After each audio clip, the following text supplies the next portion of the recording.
اعوذ باللہ من الشیطان الرجیم بسم اللہ الرحمن الرحیم ان اعمل سابغات وقدر فی السرد واعملوا صالحا انی بما تعملون بصیر۔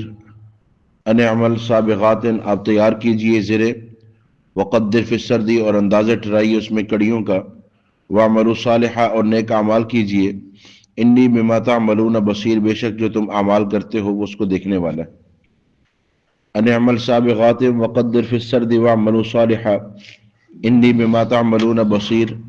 یہ سورۃ سبا اور اس کی آیت نمبر 11۔ اس سے پہلے والی آیت کریمہ میں اللہ رب العزت نے حضرت داؤد علی نبینا علیہ الصلاۃ والسلام کا تذکرہ فرمایا، اور داؤد علیہ السلام کو جو خصوصیات اللہ رب العزت نے عطا فرمائی ان کا تذکرہ فرمایا۔ آگے حضرت سلیمان علیہ السلام جو آپ کے بیٹے ہیں ان کا ذکر ہے۔ حضرت داؤد علیہ السلام کے 19 بچے ہیں، ان میں ایک بیٹے سلیمان علیہ السلام ہے جن کو اللہ نے آپ کا وارث بھی بنایا اور ان کو اللہ نے نبوت بھی عطا فرمائی، اور جو بادشاہت آپ کے پاس تھی اس سے بڑی بادشاہت اللہ نے سلیمان علیہ السلام کو عطا فرمائی۔ تو داؤد علیہ السلام بادشاہ بھی ہیں، اور ان کے بیٹے سلیمان علیہ السلام وہ بھی بادشاہ ہے۔ ان دونوں باپ بیٹوں کو اللہ رب العزت نے بہت ساری خصوصیات عطا فرمائی، اور ان کا ذکر اللہ رب العزت نے قرآن پاک میں فرمایا۔ اب قرآن پاک میں جو بات ہے اور جس کی وضاحت قرآن پاک میں آ گئی ہے اس کی تعویل کرنے کی ضرورت نہیں ہے۔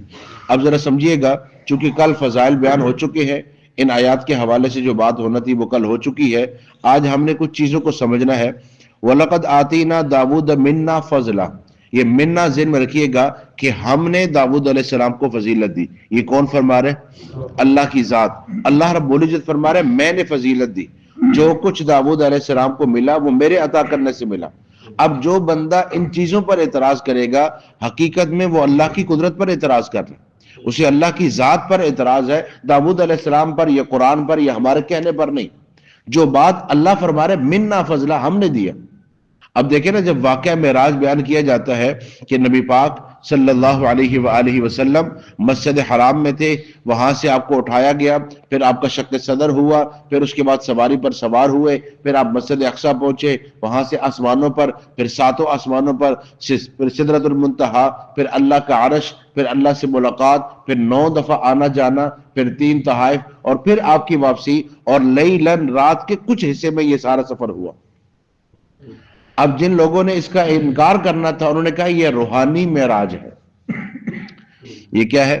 روحانی معراج ہے۔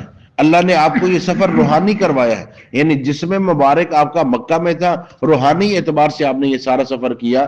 اگر یہ سفر روحانی ہے تو پھر اللہ یہ کیوں فرما رہے ہیں سبحان الذی اسری بعبدہ، پاک ہے وہ ذات جو اپنے بندے کو لے کر گئی۔ بندہ تو ہوتا ہی جسم اور روح کے ساتھ ہے، صرف روح کو بندہ کب کہا جاتا ہے؟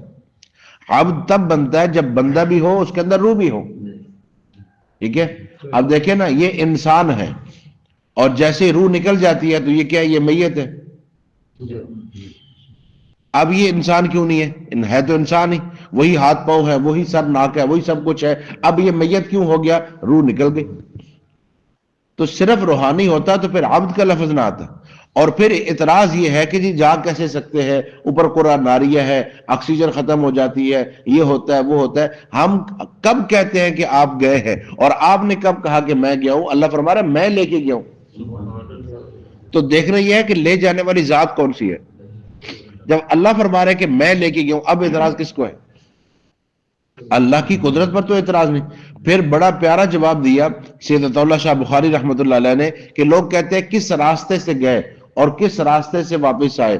فرمایا دیکھو، آدم علیہ السلام آئے تھے نا، زمین پر آئے تھے نا، جنت سے ہی آئے تھے، تو آنے کا راستہ بھی ہے۔ عیسیٰ علیہ السلام آسمانوں پہ گئے ہیں نا، تو جانے کا راستہ بھی ہے۔ جس راستے سے عیسیٰ علیہ السلام گئے تھے آپ گئے، جہاں سے آدم علیہ السلام واپس آئے تھے آپ آ گئے، تو جانے اور آنے کا راستہ موجود ہے۔ تو سمجھنا یہ ہے، آج یہ باقاعدہ ایک نظریہ بنایا جا رہا ہے، اور باقاعدہ لوگوں کو سمجھایا جاتا ہے، اور دین کے نام پہ سمجھایا جاتا ہے کہ جو چیزیں تمہاری عقل میں نہیں آتی ان چیزوں کا انکار کرو۔ اور بعض ہمارے پڑھے لکھے لوگ، سمجھدار لوگ بھی جب اس طرح کی بات سنتے ہیں نا، اس میں تعویل کی کوشش کرتے ہیں۔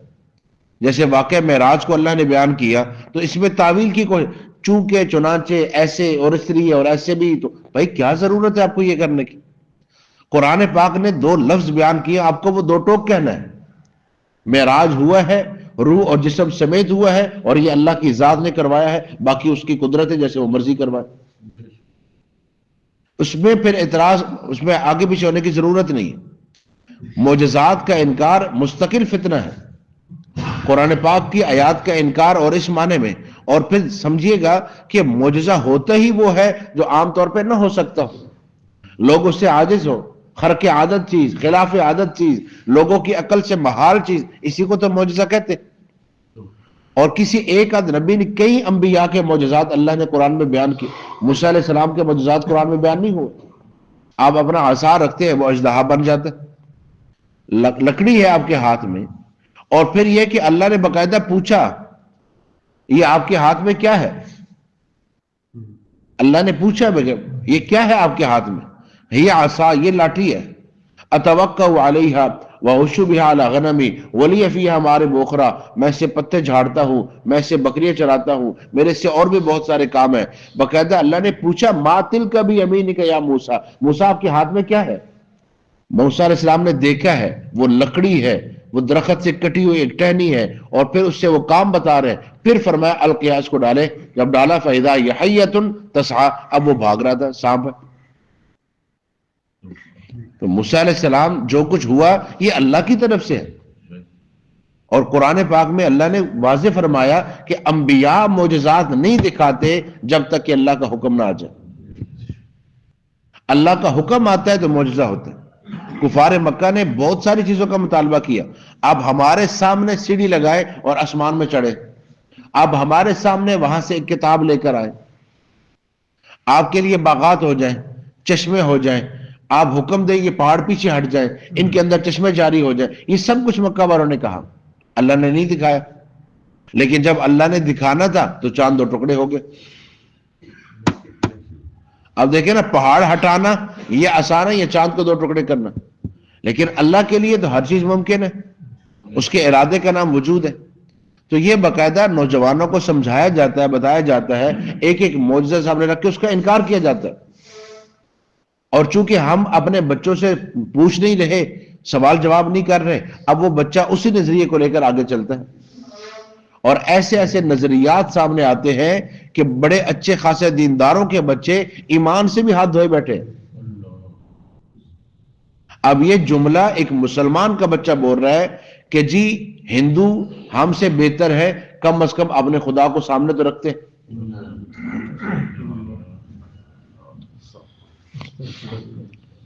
اب اس کا ایمان کہاں ہے اللہ کی ذات پہ؟ اب یہ اللہ کے بارے میں کیا عقیدہ رکھتے ہیں؟ تو ہمارے پاس وقت نہیں ہے ہم ان کو بیٹھ کے سمجھا سکے. تو یہ ذہن میں رکھیے گا وَلَقَدْ آتِينَا دَاوُودَ مِنَّا فَضْلًا، ہم نے دیا. تو جو کچھ اب اس کے بعد ذکر ہوگا وہ سب کا سب اللہ کی طرف سے ہے. داؤد علیہ السلام کا معجزہ ہے، اور معجزہ کہتے ہی اس کو ہے کہ باقی لوگ اس سے عاجز آ جائے، انبیاء کے ہاتھوں پر اللہ اس کا اظہار کروا دے. یا جبال اوبی معہ، ہم نے حکم دیا پہاڑوں ان کے ساتھ تسبیح کو دہراؤ. کس نے حکم دیا؟ اللہ نے. اب ان لوگوں نے کیا تعویل کی کہ دیکھو نا، یہ جب آپ پہاڑوں میں کھڑے ہو کر آواز دیتے ہیں نا تو آواز گونجتی ہے. تو داؤد علیہ السلام جو پڑھتے تھے وہ گونجتا تھا، بعض گشت یہ ہو رہی تھی. اچھا اب فرمایا اگر یہی بات ہے تو داؤد علیہ السلام کی خصوصیت کیا ہے؟ کوئی بھی بندہ جا کے کھڑا ہو اس کی بھی آواز گونجے گی، تو سب کی گونجے گی نا. تو پھر اللہ نے قرآن پاک میں اس بات کو ذکر کیوں فرمایا؟ پھر جب قرآن پاک میں یہ آیا وَإِن مِّن شَيْءٍ إِلَّا يُسَبِّحُ بِحَمْدِهِ، ہر چیز اپنی تسبیح کو جانتی ہے، ہر چیز اپنے تسبیح کے اندر لگی ہوئی ہے. كُلٌّ قَدْ عَلِمَ صَلَاتَهُ وَتَسْبِيحَهُ، ہر ایک اپنی نماز اور اپنی تسبیح کو جانتا ہے. پھر نبی پاک صلی اللہ علیہ وآلہ وسلم فرما رہے میں اس پتھر کو جانتا ہوں جو مجھے سلام کرتا ہے. پتھر سلام کرتے. صحابہ نے دیکھا ایک درخت آپ کے پاس آیا، تھوڑی دیر کھڑا رہا، پھر زمین چیرتے واپس چلا گیا. کیا ہوا؟ فرمایا اللہ سے پوچھ کر میری زیارت کے لیے آیا تھا. آپ جس تنے کے ساتھ ٹیک لگاتے ہیں، جس آپ کے ہاتھ میں جیسے کھجور کی ایک شاخ، اب اس کے ساتھ ٹیک لگا کے خطبہ دیتے ہیں، ممبر تیار ہو گیا، اس میں سے صحابہ نے رونے کی آواز سنی. تو یہ سب کیا ہو رہا ہے؟ اللہ سب کچھ کروا سکتا ہے. پہاڑ تسبیح کر رہے ہیں تو پہاڑوں کو اللہ بلوا سکتے، پہاڑ تسبیح کر سکتے، اور ویسے وہ کر رہے صرف اپنی زبان حال سے، اللہ اس کو سنوا سکتے۔ لیکن اب ہوا کیا کہ جی وہ آواز گونج رہی تھی، جب وہ کہتے تھے وہ آواز، آگے اللہ نے فرمایا وَالطَّيْرِ، پرندے بھی تسبیح کرتے تھے، تو کہا طیر سے مراد دیہاتی لوگ ہیں۔ طیر سے مراد کیا ہے؟ دیہاتی لوگ۔ بڑی عجیب بات ہے کہ جو ادھر لوگ ان کے سامنے تھے وہ تو نہیں پڑھ رہے تھے، دیہاتی لوگ صرف پڑھ لیتے۔ اب قرآن پاک میں طیر کا لفظ جتنی دفعہ بھی آیا پرندے مراد دیا گیا، یہاں کیا ضرورت پیش آ گئی دیہاتی مراد لینے کی؟ اچھا، اللہ نے فرمایا وَعْمَلُوا صَالِحًا، آپ نیک اعمال کیجئے، وَعَلَنَّا لَهُ الْحَدِيدِ، اور ہم نے لوہا ان کے ہاتھ میں نرم کر دیا، لوہے کو ہم نے ان کے ہاتھ میں نرم کر دیا۔ یہ بھی اللہ نے خود اپنی طرف نسبت کی ہے کہ ہم نے نرم کی ہے لوہا ان کے ہاتھ میں۔ ان اعمل سابغات، اب اس سے وہ زرہ تیار کرتے ہیں، وقدر فی السرد، اور اس کی کڑیاں جوڑتے ہیں تاکہ وہ برابر رہے، وعملوا صالحا، اور فرمایا آپ صرف اسی کام میں نہ لگے، ساتھ ساتھ اپنی اعمال اور عبادات بھی لگے، انی بما تعملون بصیر، جو آپ کر رہے ہیں ہم اس کو دیکھنے والے ہیں۔ تو سمجھنا یہ ہے کہ انبیاء علیہ السلام کو اللہ نے نبوت بھی عطا کی ہے اور دلیل نبوت کے طور پر معجزات بھی عطا کی ہے۔ انبیاء کو اللہ نے نبوت بھی عطا کی ہے اور دلیل نبوت کے طور پر اللہ نے معجزات بھی عطا کی ہے، اور ہر نبی کو اس وقت کی مناسبت سے ایسا معجزہ عطا کیا کہ لوگ عاجز آ گئے۔ حضرت موسیٰ علیہ السلام کے دور میں جادو عروج پر ہے، لیکن ایسا جادوگر کوئی بھی نہیں تھا جو واقعی لکڑی کو سانپ بنا دے، جو رسی کو سانپ بنا دے۔ موسیٰ علیہ السلام کو اللہ نے وہ معجزہ عطا کیا کہ 70,000 جادوگر ایک وقت میں کلمہ پڑھنے پر مجبور ہو گئے، کہ یہ معجزہ ہے، یہ جادو نہیں ہے، یہ فرق ہے۔ جان دے دی، انہوں نے ایمان نہیں چھوڑا، کیونکہ فن والا جانتا ہے نا کہ یہ کیا چیز بتائی جا رہی۔ حضرت عیسیٰ علیہ السلام کے دور میں حکمت بڑی عروج پر ہے، لیکن مادر ذات اندھے کو کوئی بینا نہیں کر سکتا۔